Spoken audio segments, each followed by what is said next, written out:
আসসালামু আলাইকুম। সংবাদে আপনাদের সবাইকে স্বাগত জানাচ্ছি। আমি ফিরোজ তোহা। শুরুতেই সংবাদ শিরোনাম। বাংলাদেশের সর্বশেষ গুরুত্বপূর্ণ আপডেট সংবাদে আপনাকে স্বাগত। শুরুতেই সংবাদ শিরোনাম, পরে বিস্তারিত। প্রথমে জানাবো আমাদের হাতে থাকা সর্বশেষ গুরুত্বপূর্ণ সবথেকে তাজা আপডেট সংবাদ। ডাকসুর পর জাকসু নির্বাচন, রাতেই বন্ধ হচ্ছে জাহাঙ্গীরনগর বিশ্ববিদ্যালয়ের সকল গেট, গাড়ি চলাচলে বিধিনিষেধ। দীর্ঘ ৩৩ বছর পর অনুষ্ঠিত হতে যাচ্ছে জাহাঙ্গীরনগর বিশ্ববিদ্যালয়ের জাকসু নির্বাচন। এ উপলক্ষে রাতেই বন্ধ হচ্ছে জাবির সকল গেট, গাড়ি চলাচল। এরপর জানাবো রাজধানীর মোহাম্মদপুরে ফের গণপিটুনিতে ২ তরুণের মৃত্যু। রাজধানীর মোহাম্মদপুরে নবীনগর হাউজিং ও গ্রিন সিটি হাউজিং এলাকায় পৃথক ২ ঘটনায় গণপিটুনিতে ২ তরুণ নিহত হয়েছে। তারা ছিনতাইকারী বলে জানিয়েছে পুলিশ। এদিকে ডাকসুতে জিতলেই জাতীয় রাজনীতিতে বড় কিছু করা যায় এমনটা নয় বললেন মান্না।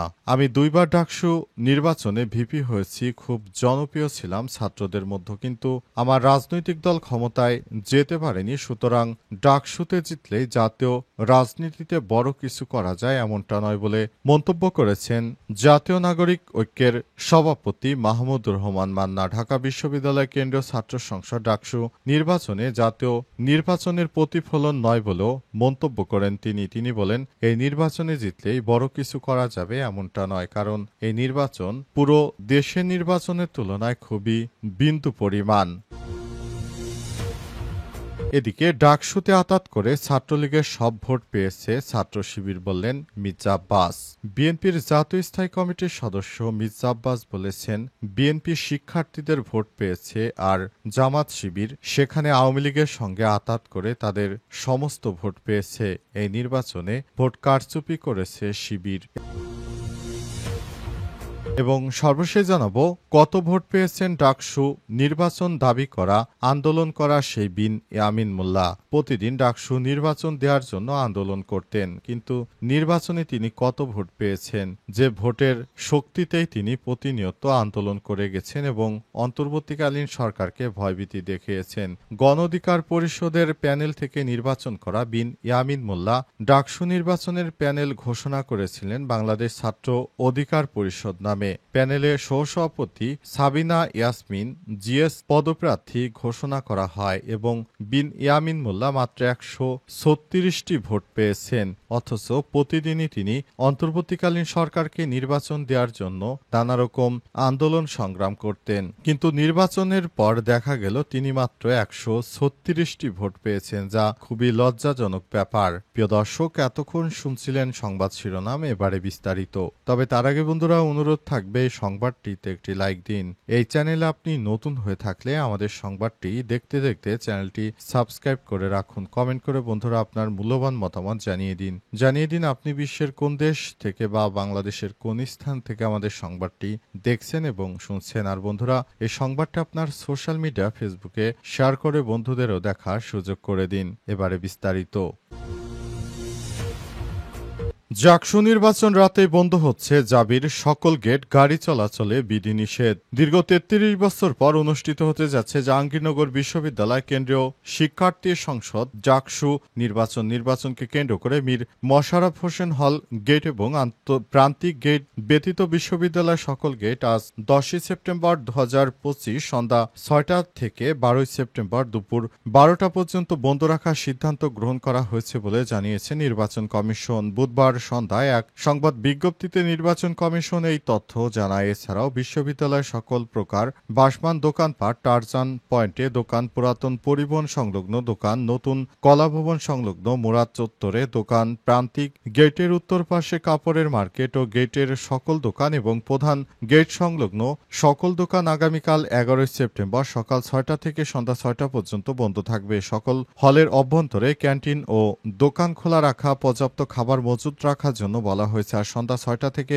12 সেপ্টেম্বর দুপুর 12টা পর্যন্ত জরুরি বিভাগ, নিরাপত্তা, পানি, বিদ্যুৎ, গ্যাস, ইন্টারনেট ব্যতীত সকল প্রকার মোটরসাইকেল চলাচল নিষেধ রয়েছে। এ সময় শুধুমাত্র শিক্ষক, কর্মকর্তা, কর্মচারী, বিশ্ববিদ্যালয়ের গোলাকার স্টিকার এবং নির্বাচন কমিশনের স্টিকারযুক্ত গাড়ি ক্যাম্পাসে প্রবেশ করতে পারবে। আগামীকাল 11 সেপ্টেম্বর 2025 সকল স্টাফ বাস প্রান্তিক গেট দিয়ে ভিতরে প্রবেশ করতে পারবে। এছাড়া আর বাকি কোনো কিছুকে প্রবেশ করতে দেওয়া হবে না। সবাইকে বলা হয়েছে যেন ডাকসু নির্বাচনের মতো এই নির্বাচনে কোনো বিশৃঙ্খল পরিস্থিতি তৈরি না হয়, সেজন্য সবাইকে আগে থাকতেই সতর্ক করা হয়েছে এবং এই নির্বাচনের মাধ্যমে নতুন একটি বাংলাদেশ গড়তে চায় সবাই, এমন বার্তা দিয়েছেন তারা।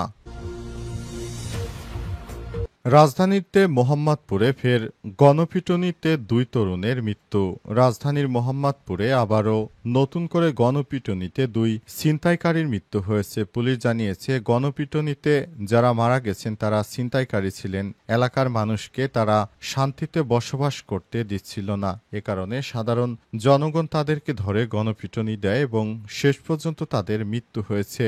রাজধানীর মোহাম্মদপুর সহ রাজধানীর বিভিন্ন এলাকায় এই ছিনতাইকারী চাঁদাবাজির ঘটনায় সারা দেশবাসী এখন অনেকটা বিরক্ত হয়ে পড়েছে। অবস্থায় তারা কোনোভাবেই এখনো বাঁচতে পারছে না, তাই নতুন করে নিজেরাই মব সৃষ্টি করতে বাধ্য হচ্ছে। কারণ প্রশাসনের ব্যক্তিরা এখন আগের মতো আসামিদেরকে ধরছে না, কিংবা ধরলেও পুলিশ প্রশাসন কষ্ট করে জামিন ধরে, তারপর আইন মন্ত্রণালয়ের নির্দেশে অনেক আইনজীবী বা ম্যাজিস্ট্রেট যারা রয়েছেন তারা টাকা খেয়ে অনেক বড় বড় সন্ত্রাসীদেরকে মুক্ত করে দিচ্ছে। এ কারণে পুলিশ এখন বিরক্ত হয়ে পড়েছে। তারা দেখা যাচ্ছে অনেক জায়গায় তারা আসামিদেরকে গ্রেপ্তার করছে না। এ কারণে রাজধানী সহ ঢাকার বিভিন্ন এলাকায় নতুন করে আবারও চাঁদাবাজি, সন্ত্রাসী কর্মকাণ্ড, ছিনতাই, রাহাজানির মতো অপরাধ প্রতিনিয়ত ঘটছে। এ কারণে সেখানে সাধারণ মানুষ এখন বিরক্ত হয়ে উঠেছে এবং তারা সেখান থেকে নতুনভাবে বাঁচার জন্য, এসব সন্ত্রাসীদের হাত থেকে মুক্ত হওয়ার জন্য তারা বিভিন্ন প্রচেষ্টা চালিয়ে যাচ্ছে। এরই মাঝে আজ 2 চাঁদাবাজকে আটক করে স্থানীয়রা গণধুলাই দেয়। তখন গণধুলাই খেয়ে এই 2টি মারা গেছে। অবশেষে পুলিশ এসে তাদের লাশ হাসপাতালের মর্গে নিয়ে গেছে। জানা গেছে ওই চাঁদাবাজরা এলাকার মানুষদেরকে শান্তিতে বসবাস করতে দিচ্ছিল না। ডাকসুতে জিতলেই জাতীয় রাজনীতিতে বড় কিছু করা যায় এমনটা নয়, বললেন মান্না। আমি 2 বার ডাকসু ভিপি হয়েছি, খুব জনপ্রিয় ছিলাম ছাত্রদের মধ্যে, কিন্তু আমার রাজনৈতিক দল ক্ষমতায় যেতে পারেনি। সুতরাং ডাকসুতে জিতলেই জাতীয় রাজনীতিতে বড় কিছু করা যায় এমনটা নয় বলে মন্তব্য করেছেন জাতীয় নাগরিক ঐক্যের সভাপতি মাহমুদুর রহমান মান্না। ঢাকা বিশ্ববিদ্যালয় কেন্দ্রীয় ছাত্র সংসদ ডাকসু নির্বাচনে জাতীয় নির্বাচন প্রতিফলিত নয় বলে মন্তব্য করেছেন তিনি। বুধবার 10 সেপ্টেম্বর রাজধানীর সেগুনবাগিচায় ঢাকা রিপোর্টার্স ইউনিটিতে গণতন্ত্র মঞ্চ আয়োজিত বাংলাদেশের গণতান্ত্রিক উত্তরণ সংস্কার বাস্তবায়ন পথরেখা শীর্ষক আলোচনা সভায় তিনি এই মন্তব্য করেন। মান্না বলেন, রাজনীতি এমন একটা কঠিন সংগ্রাম, বুদ্ধিবৃত্তির লড়াই, হালকাভাবে নেওয়া যায় না। জামাত শিবির অতীতে মাথা তুলতে পারত না, কিন্তু আজ তারা সংগঠিত হয়ে চ্যালেঞ্জ করছে। এটা আমাদের জন্য ভাবনার। তিনি আরো বলেছেন, জেনজি প্রজন্ম আফ্রিকা, ল্যাটিন আমেরিকা, নেপাল সহ বিভিন্ন দেশে ইতিহাস রচনা করছে। বাংলাদেশীয় ছাত্র সমাজ অপমানিত বোধ করছে। গেস্ট রুম কালচার, বড় ভাইদের প্রোটোকল, ভর্তি ও পরীক্ষায় বঞ্চনা, চাঁদাবাজি, দখলদারিত্ব, এসবের বিরুদ্ধে তারা সাহস দেখাতে চাইছে। মান্নার মতে বর্তমান প্রজন্ম 1 বছরের অভিজ্ঞতার পর মনে করছে দুর্বৃত্তায়িত রাজনীতি, ক্ষমতার অপব্যবহার আর তারা দেখতে চায় না। তারা নতুন কিছু করতে চায়। আলোচনার সভায় বিপ্লবী ওয়ার্কার্স পার্টির সাধারণ সম্পাদক সাইফুল হক বলেন, ডাকসু নির্বাচন থেকে সমগ্র বাংলাদেশকে বিবেচনা করার কোনো কারণ নেই। এখানে 40,000 ভোটার ভোট দিয়েছে, 30 থেকে 32,000। এটি সমুদ্রের এক বিন্দু মাত্র, তবে এই বিন্দুরও রাজনৈতিক গুরুত্ব রয়েছে।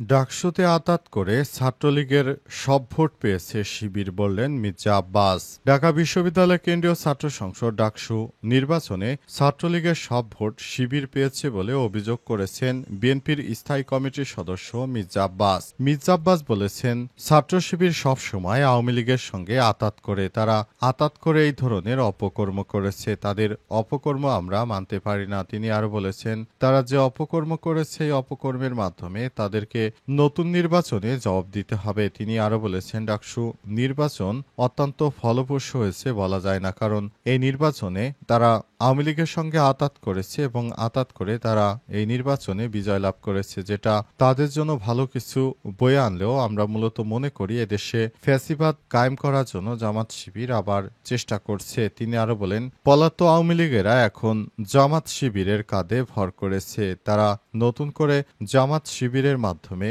আবারও দেশে ফেরত আসতে চায়। তারা নতুন বাংলাদেশ গড়তে দেবে না, কারণ তারা চায় আবার ফ্যাসিবাদ পুনরায় ফেরত আসুক। এজন্য জামাত শিবির আওয়ামী লীগ মার্কা নির্বাচন শুরু করেছে। এই ধরনের নির্বাচন আমরা এর আগে কখনোই হতে দেখিনি। এই ধরনের নির্বাচনের মাধ্যমে আসলে প্রকৃতপক্ষে গণতন্ত্রের চর্চা করা যায় না। এমনভাবে নির্বাচন করা হচ্ছে, মনে হচ্ছে যারা প্রকৃতপক্ষে ভালো মেধাবী স্টুডেন্ট তাদেরকে নির্বাচিত হতে দেয়া হচ্ছে না, কিন্তু যারা অনিয়মিত বিভিন্ন রাজাকার বাহিনীর সদস্য ছিলেন তাদেরকেই জিতে দেয়া হচ্ছে। এই দ্বিচারিতা আমরা মানতে পারি না। ডাকসু নির্বাচন যদি সঠিকভাবে জামাত ইসলাম তাদের দলকে পরিচালিত করত, তাহলে তারা কখনোই ক্ষমতা আসতে পারত না। তারা আওয়ামী লীগের সঙ্গে আঁতাত করেছে বলেই তারা নির্বাচনে আসতে পেরেছে এবং সেখানে তারা জয়লাভ করতে পেরেছে।